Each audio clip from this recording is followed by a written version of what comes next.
우리 하나님 말씀 보십시다. 하나님 말씀은 마가복음 10장 41절에서 45절까지 말씀입니다. 마가복음 10장 41절에서 45절까지 우리 새 번역 성경으로 다 함께 봉독하겠습니다. 다 함께 봉독합니다. 그런데 10 제자가 이것을 듣고 야고보와 요한에게 분개하였다. 그래서 예수께서는 그들을 곁에 불러놓고 그들에게 말씀하셨다. 너희가 아는 대로 이방 사람들을 다스린다고 자처하는 사람들은 백성들을 마구 내리누르고 고관들은 백성들에게 세도를 부린다. 그러나 너희끼리는 그렇게 해서는 안 된다. 너희 가운데서 누구든지 위대하게 되고자 하는 사람은 너희를 섬기는 사람이 되어야 하고 너희 가운데서 누구든지 으뜸이 되고자 하는 사람은 모든 사람의 종이 되어야 한다. 인자는 섬김을 받으러 온 것이 아니라 섬기러 왔으며 많은 사람을 구원하기 위하여 치를 몸값으로 자기 목숨을 내주러 왔다. 아멘. 아멘. 사랑하는 성도 여러분, 우리는 새해를 시작하면서 우리 목양교회 공동체 모두가 일치된 마음으로 하나님을 섬기며 사는 하나님의 백성들이 되기를 우리 하나님께서 원하신다는 사실을 확인하고 있는 중입니다. 그래서 오늘은요, 이 마가복음 10장 말씀을 통해서 주님의 삶을 닮아가는 그리스도의 제자로서 그러한 사람들이 반드시 품기를 원하시는 주님의 마음은 무엇인지 함께 생각해 보려고 합니다. 예수님께서 예루살렘으로 올라가고 계실 때였습니다. 올라가시면서 제자들에게 참 많은 이야기를 들려주셨습니다. 그런데 그 중에 매우 중요하고 심각한 내용도 있었답니다. 그게 뭐냐 하면 예수님 자신에게 일어날 일들에 대한 거였습니다. 이번에 예루살렘에 올라가면 대제사장들과 율법학자들에게 자신이 넘겨질 것이고 그들은 예수님께 사형을 언도하고 로마 군인들에게 넘겨서 죽일 것이지만 예수님은 사흘 후에 다시 살아나게 될 것이라고 말씀하셨습니다. 이런 주님의 이야기를 듣는 주님의 제자들은 주님과 함께 올라가면서 모두가 놀랍니다. 그 중에는 두려워하는 사람까지도 생겼습니다. 근데 좀 이상한 것은요, 제자들 중에 세베대의 아들들인 야고보와 요한이 예수님을 따로 찾아와서 선생님, 우리가 요구하는 것은 무엇이든지 해주시기를 바랍니다 라고 간청하는 겁니다. 이러한 요청이 지금 이 상황에 내놓을 수 있는 요청인지는 저는 잘 납득이 되지 않습니다만 예수님은 그들에게 무엇 해주기를 원하느냐 하고 물으셔요. 그러자 그들은 한순간의 망설임도 없이 선생님께서 영광을 받으실 때에 하나는 선생님 오른편에 하나는 선생님 왼편에 앉게 해 주십시오 라고 합니다. 여러분, 이게 그들이 대뜸 예수님께 내놓은 요청입니다. 약간 어이없어 보이기도 하고 당돌해 보기까지 합니다. 그런데 그들이 이랬던 이유를 마태복음 20장을 보면 짐작이 되는 것 같아요. 마태복음을 기록한 마태는요, 그들과 함께 그들의 어머니가 예수님을 찾아와 간청했다고 이야기합니다. 여러분, 그들의 어머니 이름은 살로메라고 하는데요. 이 살로메는 예수님의 어머니 마리아의 그 자매지간이라고 이렇게 추정되고 있습니다. 만약 그 추정이 진짜 사실이라고 한다면 지금 이들에게는 말이죠, 밑바탕에 이렇게 깔고 들어오는 게 있다는 이야기죠. 그게 뭐냐 하면 주님, 우리는 가족 아닙니까? 뭐 이런 이야기죠. 우린 혈연 관계다, 그 이야기죠. 이걸 전제로 하고 지금 주님께 인사청탁하러 나온 것입니다. 어쩌면 이런 관계성 때문에 이 야고보와 요한은 다른 10명의 제자들보다 더 높은 자리를 차지할 수 있으리라 생각했던 것 같습니다. 그런데 야고보와 요한만 그런 생각을 했을까요? 오늘 우리가 읽은 말씀을 보면 그렇지 않음을 알 수 있습니다. 나머지 10명의 제자도 똑같은 마음을 품고 있었습니다. 여러분 41절을 보세요. 41절을 보면 이렇게 하죠. 그런데 10 제자가 이것을 듣고 야고보와 요한에게 분개하였다. 여러분, 이게 무슨 이야기입니까? 나머지 10명의 제자들이 야고보와 요한이 이런 사실을 알자마자 분통을 터뜨렸다는 이야기죠. 그러니까 나머지 10명의 제자들 역시 이들처럼 예수님께 인사청탁할 기회가 없었을 뿐이란 소리입니다. 그냥 말하기가 쑥스러워서 머뭇거리고 있었을 뿐이라는 말이죠. 이들도 똑같이 자기가 예수님의 좌우편에 앉기를 원했던 것입니다. 그래서 자신들보다 먼저 인사청탁한 이 야고보와 요한에게 씩씩거리고 있는 거죠. 여러분, 이런 사실은 우리에게 무엇을 보여주는 것일까요? 요즘 말로 하면 주님의 모든 제자들이 주님께 줄 서기에만 관심이 있었다는 이야기죠. 그런데 그런 관심만을 갖고 있는 제자들에게 주님께서 뭐라고 하는지 한번 보세요. 42절인데 한번 들어보세요. 그래서 예수께서는 그들을 곁에 불러놓고 그들에게 말씀하셨다. 너희가 아는 대로 이방 사람들을 다스린다고 자처하는 사람들은 백성들을 마구 내리누르고 고관들은 백성들에게 세도를 부린다. 아멘. 여러분, 지금 제자들이 품고 있는 생각이 뭐라는 이야기죠? 권력을 가지고 있는 사람들은 자기 마음대로 백성들을 다루고 짓밟고 권세를 부린다는 이야기 아닙니까? 그래서 자기들도 주님께서 나라를 일으켜 세울 때에 그런 권력 가졌으면 좋겠다. 이게 제자들의 마음이라는 것 아닙니까? 그런데 여러분, 이것은 제자들뿐만이 아니라 이 세상 모든 사람들이 품는 생각이기도 합니다. 이 땅에 사는 누구나 다 세도가가 되고 싶어 하죠. 그런데 43절, 44절 말씀을 한번 같이 읽어보시죠. 함께 읽겠습니다. 그러나 너희끼리는 그렇게 해서는 안 된다. 너희 가운데서 누구든지 위대하게 되고자 하는 사람은 너희를 섬기는 사람이 되어야 하고 너희 가운데서 누구든지 으뜸이 되고자 하는 사람은 모든 사람의 종이 되어야 한다. 아멘. 아멘. 여러분, 예수님께서 지금 뭐라고 말씀하십니까? 아주 단호하게 그러나 너희끼리는 그렇게 해서는 안 된다 하십니다. 여러분, 이건 무슨 이야기죠? 너희는 절대로 세도가가 되려고 해서는 안 된다, 그 이야기죠. 세도가 되려고 하는 그 마음은 옳지 않다는 거예요.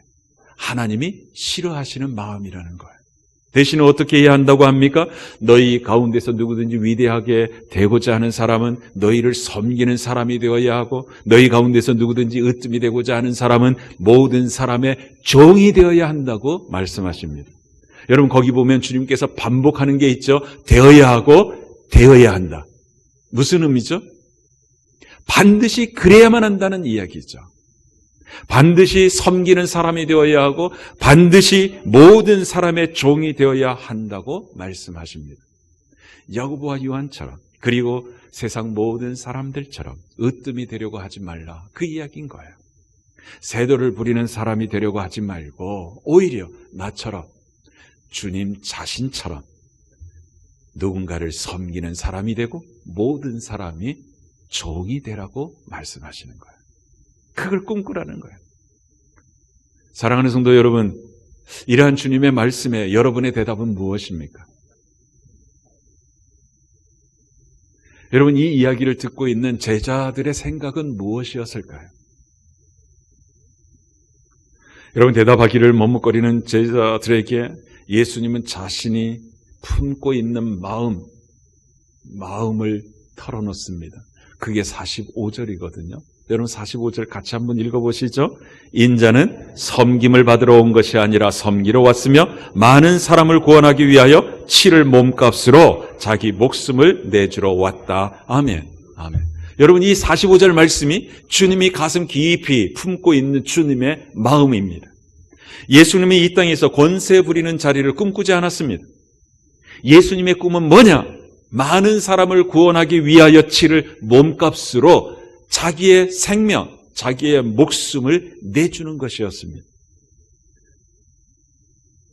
여러분, 주님은 왜 이런 꿈을 품었을까요? 왜? 이유는 하나였습니다. 그것이 하나님 아버지의 뜻이었기 때문입니다. 하나님의 아들이신 예수님은 하나님 아버지의 뜻을 이루는 것을 이 세상에서 살아가는 제일 큰 기쁨으로 여기셨습니다. 그래서 십자가에서 자기 생명을 많은 사람들을 위한 대속물로 드리는 그 구원의 사역, 속량의 사역을 다 성취하셨을 때에 마지막으로 하신 말씀이 뭐냐 하면 다 이루었다였습니다. 무슨 의미죠? 목숨 다하는 그 순간까지 하늘 아버지의 뜻을 온전히 이루는 것에 집중하셨다는 이야기입니다. 여러분, 이것이 종으로 오신 우리 주님의 삶이었습니다. 이러한 삶을 살아가기를 기대하는 주님의 제자들에게 하셨던 말씀이 하나 있습니다. 그게 마태복음 12장 50절인데요. 이렇게 기록합니다. 하늘에 계신 내 아버지의 뜻을 따라 사는 사람이 곧 내 형제요, 자매요, 어머니이다. 여러분, 이게 무슨 이야기인지 아시겠죠?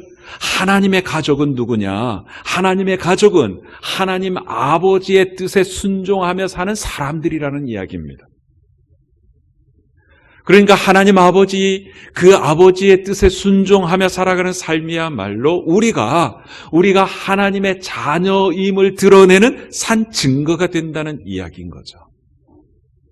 그래서 예수님 자신부터 하나님 뜻에 온전히 순종함으로써 자신이 하나님의 아들이심을 드러내겠다, 그 이야기 하시는 거예요. 그게 45절 말씀이에요. 인자는 섬김을 받으러 온 것이 아니라 섬기러 왔으며 많은 사람을 구원하기 위하여 치를 몸값으로 자기 목숨을 내주러 왔다. 그러니 얘들아, 하나님의 자녀인 너희들도 반드시 섬기는 자가 되어야 하고 모든 사람의 종이 되어야 한다 말씀하시는 거예요. 그리고 오늘 저와 여러분 모두에게 동일하게 말씀하시는 거예요. 너희는 섬기는 자가 되어야 하고 모든 사람의 종이 되어야 한다. 그렇게 함으로써 우리 보고 너희가 하나님의 자녀임을 드러내라고 말씀하고 계시는 것입니다. 섬기는 자로 살아가는 그 삶을 통하여 하나님 아버지를 기쁘시게 하는 하나님의 자녀 되라고 말씀하시는 거예요. 여러분, 이게 새해를 시작하고 있는 저와 여러분이 품어야 할 주님의 마음이고 우리 모두가 일치되게 품어야 할 주님의 뜻인 거예요. 그런데 우리의 문제가 있습니다. 우리의 문제가 뭐냐 하면 남을 섬기는 사람이 되어야 하고 모든 사람의 종이 되어야 한다는 주님의 말씀을 들으면서 머리로는 동의가 돼요. 그런데 이 마음으로는 대단히 부담스럽다는 거예요. 저는 그랬어요.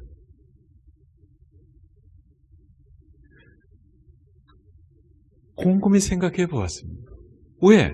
주님의 말씀이 진리이고 정말 옳은 말씀인데 내 머리로는 100번 동의가 되는데 내 마음으로는 왜 이렇게 부담스러울까? 가장 큰 이유는 종이라는 말이 주는 뉘앙스 때문이었습니다. 종이라고 하면 내게는 참 못난 사람, 실패한 사람처럼 느껴졌기 때문입니다. 매우 하찮은 사람, 멸시를 받아야 되는 사람으로 생각되었기 때문입니다. 그리고 섬김이라는 말 그 자체가 갖는 부담감 때문이었습니다. 실제로 섬기는 것은요, 수고해야 하고 희생해야만 가능한 거거든요. 나의 희생이 없이는 절대 섬김이라는 그 행동이 나타날 수가 없는 거예요. 때로 많은 것들을 내려놓아야 하고 손해보기도 해야 합니다. 그래서 섬기는 이런 말만 들으면 내 마음속에는 손해봄, 희생, 이런 단어가 엄청난 무게로 내 마음을 짓누르는 거예요. 그러한 이유 때문에 주님 말씀에 수긍하면서도 종이 되기 싫어하고 섬김의 자리 외면해버리곤 했던 것 같아요. 그렇다면 여러분, 이거 어떻게 해야 되죠? 이 현실적인 문제를 어떻게 타파해야 하고 나는 하나님의 자녀인데 하나님의 자녀됨을 드러내는 섬김의 삶, 종의 삶을 살아낼 수 있을까요? 오늘 주님 말씀을 보니까요, 우리와 성정이 똑같은 육신을 입고 오신 예수님, 그 예수님이 이 섬김의 자리를 매우 즐겁게 다가가고 행복하게 섬김 삶을 사는 것을 볼 수 있었어요. 거기에서 힌트가 있는 거예요. 여러분, 예수님이 이 섬김의 자리에 자원해서 나갈 수 있었던 가장 큰 이유는 뭐냐면 종이 된다는 말과 섬기는 사람이 된다는 말에 대해서 우리들이 품고 있는 생각과는 완전히 다른 생각을 품고 있었다 하는 거예요. 여러분, 예수님의 말씀을 다시 한번 들어보십시오. 43절, 44절에 나온 말씀인데요. 너희 가운데서 누구든지 위대하게 되고자 하는 사람은 너희를 섬기는 사람이 되어야 하고, 너희 가운데 누구든지 으뜸이 되고자 하는 사람은 모든 사람의 종이 되어야 한다. 여러분, 여기서 할 수 있는 게 뭐냐 하면 우리 주님은요, 누군가를 섬기는 것이 내가 위대한 사람, 큰 사람이 되는 방편, 그리고 모든 사람의 종으로 살아가는 것이 으뜸이 되는 방편이라고 생각하셨다는 사실입니다. 그러니까 누군가를 섬기는 것이 점점 더 나를 위대한 사람으로 만들어갑니다. 누군가를 섬기면 섬길수록 점점 더 나를 위대한 사람이 되어가는 거예요. 누군가의 종이 되어서 섬기면 섬길수록 나는 그 비천한 그런 종의 이미지가 아니라 점점 누군가를 세워가는 으뜸이 되는 사람, 리더가 되는 사람으로 변해간다는 거예요. 여러분, 이게 우리 주님의 생각이었던 거예요. 하지만 우리는 어떻습니까? 제가 생각했던 것처럼 정반대로 생각하죠. 보통 사람들은 자기 주변 사람들을 나의 성공을 위해서 존재하는 사람들로 생각합니다. 그래서 자신을 섬겨주는 사람이 많으면 많을수록 나는 더 빨리 성공할 수 있다고 생각합니다. 그래서 더 높은 자리에 오르려고 하는 거 아닙니까? 왜? 내 이야기에 나를 도와서 내가 해야 할 일들을 도와줄 사람들이 그만큼 많아지기 때문이죠. 그러나 이와 정반대의 상황에 내가 놓이게 되면 나는 실패한 사람으로 생각합니다. 근데 우리 주님은 그렇게 단 한 번도 생각하지 않으셨다는 거예요. 섬기는 자가 되고 종이 되는 것을 실패로 여기지 않았다는 거예요. 인생의 실패로 여기지 않으셨어요. 오히려 점점 더 하나님 앞에 칭찬받는 존재가 되는 길로 여기셨다는 거예요. 그래서 주님은요, 이 세상 사람들이 더 높이 올라가려고 하는 것과 정반대로 더 낮은 곳을 향하여 내려가려고 애를 썼다는 것입니다. 나의 성공을 위해서 주위 사람들이 존재하는 것이 아니라 내가 그들이 하나님께 칭찬받는 사람이 되도록 하기 위해서 내가 존재한다고 생각했다. 어떻게 해서든지 그가 하나님께 잘했다고 칭찬받을 수 있도록 도우려고 했다 하는 거예요. 여러분, 이것이 주님의 가치관이고 이것이 주님이 품으셨던 인생관이셨어요. 으뜸이 되고자 하는 것도 달라요. 더 많이, 더 높이 군림하기 위함이 아니라 그 위치에서 더 많은 사람을 섬길 수 있다면 오르겠다는 거예요. 여러분, 이것이 으뜸에 대한 주님의 생각이셨어요. 그래서 예수님은 자기 생명을 내어주기며까지 많은 사람들을 섬기시겠다고 말씀하시는 거예요. 인자는 섬김을 받으러 온 것이 아니라 섬기러 왔으며 많은 사람을 구원하기 위하여 치를 몸값으로 자기 목숨, 내 목숨을 내주러 왔다고 하신 것입니다. 사랑하는 성도 여러분, 우리 주님께서 이러한 인생관을 가지고 이러한 가치관을 가지고 사셨던 삶의 결과가 무엇인지 알고 계시죠? 우리가 그 증거 아닙니까? 주님께서 우리를 위하여 자기 목숨을 내어주시는 십자가 죽음을 통하여 영원히 멸망하여 하나님의 진노거리로 망해버릴 우리를 하나님의 자녀가 되게 해주시고 하나님의 가족으로서 하나님과 더불어 영원토록 천국에서 살 수 있는 존귀한 자로 바꿔주신 거예요. 그러니 보통 시쳇말로 주님은요, 당신의 섬김을 통해서 우리를 엄청난 성공을 이룬 사람으로 만들어 주셨다는 것입니다. 여러분, 이것이 섬기는 자가 되고 종이 되는 것에 대한 주님의 해석이고 주님의 삶이셨다는 사실입니다. 그리고 또 한 가지 더 주님께서 우리에게 일깨워 주는 것이 있었습니다. 그건 뭐냐면 예수님의 섬김은 예수님이 하실 수 있는 최고의 섬김이요 최선의 섬김이었다는 사실입니다. 많은 사람들이 구원받아서 하나님의 자녀가 되고 하나님의 가족으로 살아가는 것이 된다면 주님은 자신의 목숨까지도 내어놓으셨다는 거예요. 즉 자신의 전부를 내어주는 섬김을 하셨다는 이야기입니다. 그러므로 제자들에게 많은 사람을 구원하기 위하여 치를 몸값으로 자기 목숨을 내주러 왔다고 하신 이 주님의 말씀은요, 제자들에게 이런 이야기하는 거예요. 너희들도 너희가 할 수 있는 최고의 섬김으로, 최선의 섬김으로 누군가를 반드시 하나님 앞에 칭찬받는 존재로 세워야 한다. 그 이야기 하시는 거예요. 반드시 너희가 할 수 있는 최선의 섬김으로 하나님 앞에 복을 받는 존재로 만드는 일에 헌신해야 한다. 그 이야기 하는 것입니다. 여러분, 주님께서는 이런 마음을 저와 여러분이 우리 가슴 깊숙이 품고 우리의 인생관과 우리의 가치관으로 삼고 주님 오시는 그날까지, 주님을 다시 만나는 그날까지 그렇게 살아가기를 원하신다고 밝히시는 것입니다. 그렇다면 여러분, 우리는 어떻게 해야 주님이 기대하시는 그런 제자의 삶을 살아낼 수 있을까요? 오늘 주님은 우리에게 두 가지를 일깨워주는 것이 분명합니다. 첫째는 뭐냐면 주님처럼 섬기는 자와 종에 대한 정의를 새롭게 할 때 그런 삶을 살아낼 수 있다는 거예요. 여러분, 섬기는 사람이 된다는 이것은요, 그냥 손해보는 사람이 된다는 말이 아닙니다. 그냥 굳은 일만 하는 사람도 아닙니다. 그냥 묵묵히 참고 인내하는 사람이 된다는 말도 절대로 아닙니다. 절대로.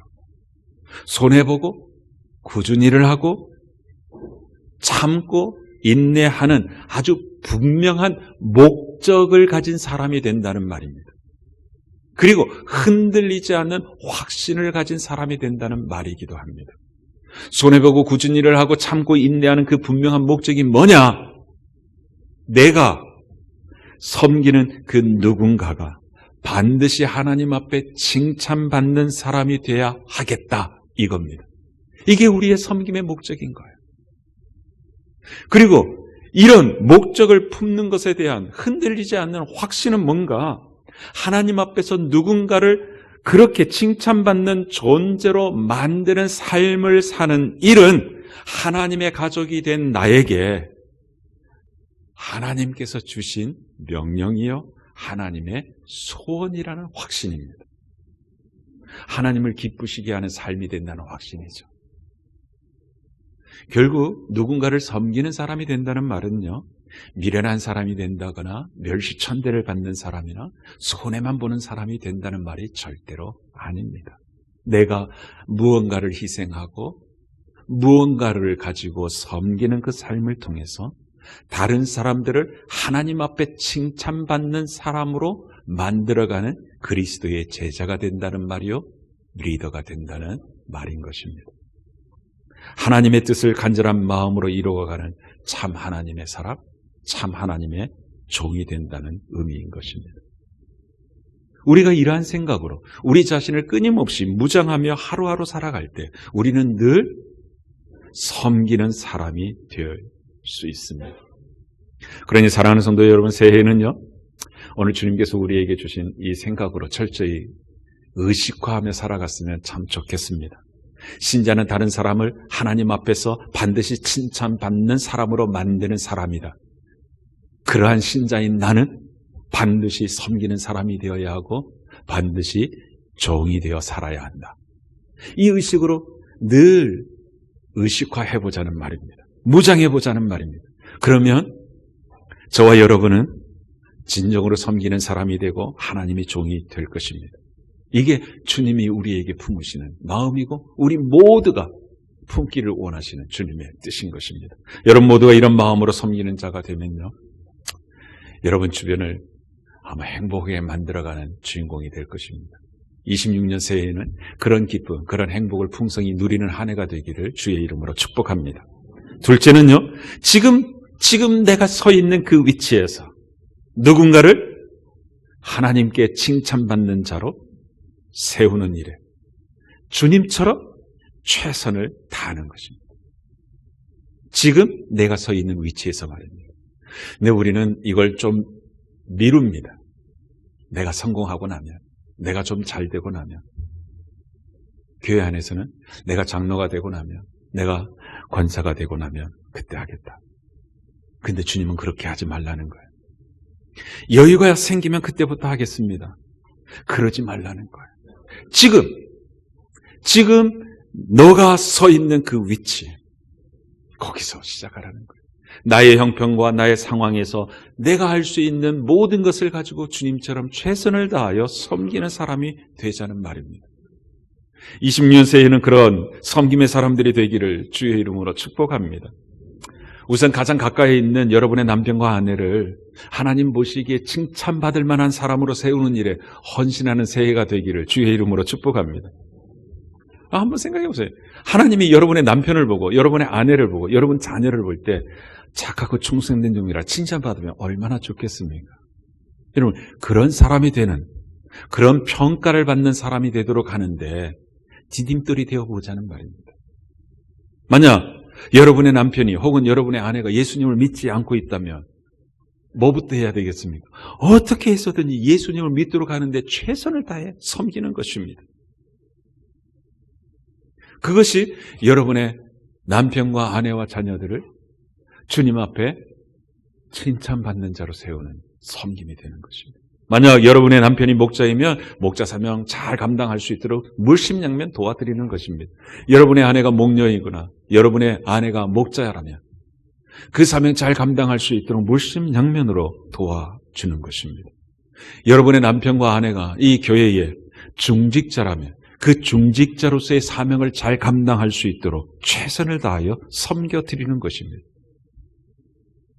이제 목장이나 교회 안으로 들어와 볼까요? 여러분, 목장과 교회 안에서도 누군가를 세워가는 일에 최선을 다해서 섬기려고 해보십시오. 그런 안목을 가지고 여러분 목장과 교회를 보면 섬길 일들이 너무너무 많아요. 여러분들이 디딤돌이 되어야 할 위치들이 너무너무 많습니다. 예를 들어서 여러분이 목원이라면 목원의 위치에서 여러분의 목장을 세워가는 목자를 한번 보십시오. 그리고 그 목자에게 이런 마음을 한번 풀어보는 것입니다. 내가 반드시 우리 목자님이 하나님께 칭찬받는 목자가 되도록 내가 디딤돌이 되어드려야 되겠다. 여러분, 그렇게 생각하면 많은 게 보일 것입니다. 예를 들면 이런 거죠. 목장 모임에 빠지지 않는 거죠. 여러분, 목장 모임에서 여러분 얼굴을 보면 목자님 얼굴이 어떻습니까? 스마일이죠. 스마일이죠. 절대 그렇지 않기를 원하지만 앞으로 2주 혹은 3주 동안 한번 잠수 타보십시오. 그리고 매주 교회에 나와서 여러분의 목자, 목녀의 얼굴을 한번 봐보십시오. 아마 근심 걱정에 가득 찬 얼굴을 보게 될 것입니다. 그러니 여러분이 목장 모임에 빠지지 않고 참여한다면 여러분의 목자를 신바람 나게 만들어 줄 수 있습니다. 별거 아닌 것 같지만 목자를 성공시켜주는 섬김이 되는 것이죠. 만약 그렇게 하는 것이 좀 모자라다 이런 생각이 든다면 좀 한 걸음 더 나가보십시오. 나는 목자님의 든든한 동력자가 되어보겠다고. 그래서 한번 눈여겨보는 것입니다. 가정 형편상 목장 모임을 가정에서 오픈하지 못하는 목원이 있다면 한번 손들어보는 것입니다. 이번 주 우리 집에서 해도 돼요. 그러면 여러분 목자님 얼굴이 어떨까요? 아마 세상을 다 얻은 것 같은 얼굴일 것이에요. 목장 모임에 갈 때 혼자 가지 않고 목장 식구들을 픽업해서 간다고 생각해 보십시오. 얼마나 감동이 일어나겠습니까? 그리고 여러분이 전도하고 싶어하는 그 VIP들을 목장 VIP로 한번 내놓고 그를 목장으로 인도하는 일에 최선을 다해서 섬겨보십시오. 그래서 목장 나눔할 때 이번 한 주간 동안 나는 VIP를 이렇게 섬겼다고 한번 이야기들을 나눠보십시오. 아마 목자님 어깨에 뽕이 여러 개 들어갈 겁니다. 여러분, 그렇게 인도한 여러분의 VIP가 목장에 정착하게 되면 그 목장 전체는 분가를 꿈꾸게 되지 않겠습니까? 그러면 목자님은 분가를 경험한 목자로도 세워질 수 있잖아요. 그러니 사랑하는 성도 여러분, 새해에는요, 누군가를 반드시 하나님께 칭찬받는 하나님의 사람으로 세우기를 원하시는 이 주님의 마음을 우리 모두 품었으면 좋겠습니다. 비록 어렵고 힘들고 지치고 피곤하여도 그렇게 서로 섬기는 하나님의 가족으로 살아보자는 말입니다. 그렇게 하루하루 묵묵히 살다 보면요, 어느덧 우리는 큰 바위 얼굴이 되어 있을 것입니다. 무슨 이야기냐 하면 누군가를 하나님께 칭찬받는 그런 사람으로 세워가는 그리스도의 제자로 자리매김하고 있을 거라는 말입니다. 사랑하는 성도 여러분, 그렇게 우리 모두가 주님의 제자로 이 세상을 행복하게 살다가 주님 앞에 설 수 있게 되기를 주의 이름으로 축복합니다. 기도하겠습니다.